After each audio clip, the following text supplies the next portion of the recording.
Okay, this is a Honeywell vertical gyro. It's cageable. Its model number is G7044N-2. It was made in the 1950s and used on the F-100 Super Saber jet fighter. I'm going to pull the cover on it. It's already unbolted.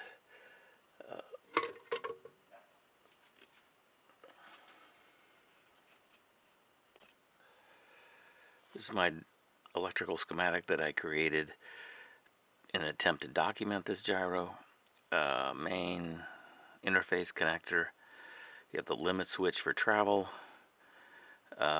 This is the cage direction control relay, cage motor, my rendition of the gyro, gyro motor, and the pitch and roll rheostats. It's not changed that much from a gyro that I've seen out of a B-25 bomber from World War II. I've seen maybe a change to the caging motor and some of the limit switches, but for the most part it's almost identical to that out of a B-25. Just to give you a little view of this, this is a cageable gyro. It's currently not caged, and we can see that we have our pitch and our roll, and we can probably go all the way around here. Roll, I think, goes all the way around. Pitch will only go a total of about 180 degrees total operation.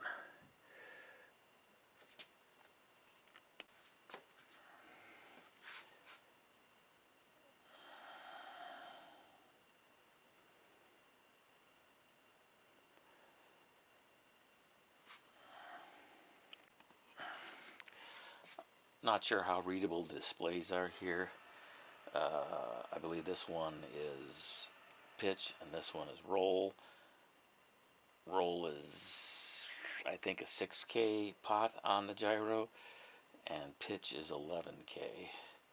At about the center position, we're at about 5.5, and if we go forward, we're going to go to 11K, and if we go into a full climb, vertical climb, we're at 0, and level flight is again about 5.5. And when we look at roll, we're at about 4.3 right now, and we can see how it changes. We're at 0 here, and again it goes all the way around. Again, this is with the cage unlocked. Now we can see I locked the cage so it won't move at all now. This is the cage motor. When the cage motor runs, it can lock the gyro into a vertical position, and when the cage is released, it's free to move. By the way, this is a Luke Air Force Base tag that came with it, F-100F. Luke Air Force Base, I think, is in Arizona, near Phoenix.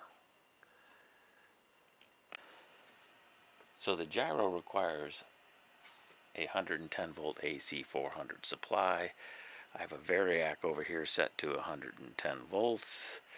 I have a frequency changer here. This is actually a single phase to 3-phase multi-frequency motor driver, and I'm using that to drive the gyro.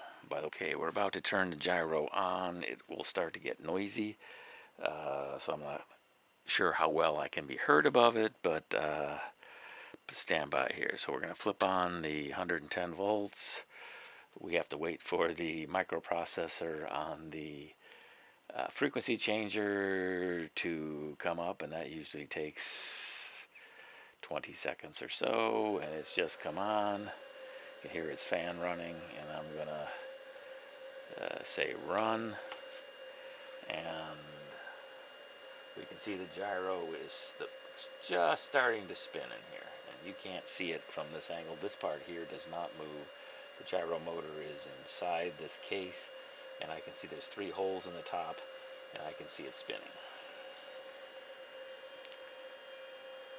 And it will take probably several minutes to come up to full speed.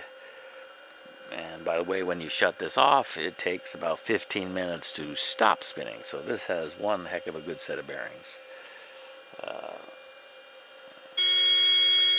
Alright, so we have resumed the video. The gyro is now up to speed, and we can see our pitch and roll rheostats are about at the center positions. The gyro is currently caged. I'm going to turn on the 20-volt power supply, which you can see the motor ran and has uncaged the gyro. So now with it uncaged, we'll see the gyro, and obviously returning, pointing straight back up. And again, resuming. And if we do pitch, we're going to go forward there. That's not a good camera angle. Maybe we'll come back this way. There you go. And we can maybe do a double.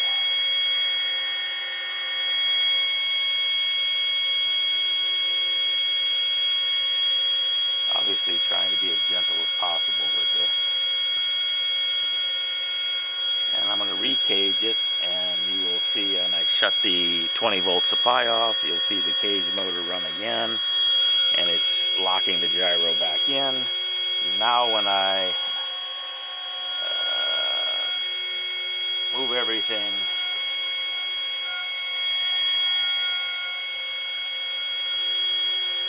and when I move everything, and nothing moves because it's caged. And again, we're retracting the cage, and again, we can see the gyro.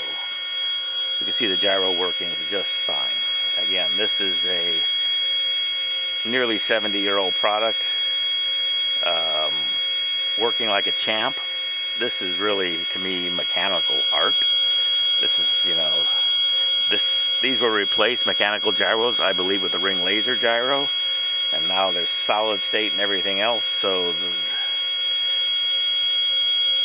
the method of a spinning gyro is long gone. Again, I just look at this as an absolute piece of art. Alright, we're going to shut power off on the system now. And you will begin to hear the gyro, the tone, pitch, start to change as it slows down. But it will take about 15 minutes for the gyro to quit spinning. So a well-designed system of bearings. Thanks for joining me. Let me know if you have any questions.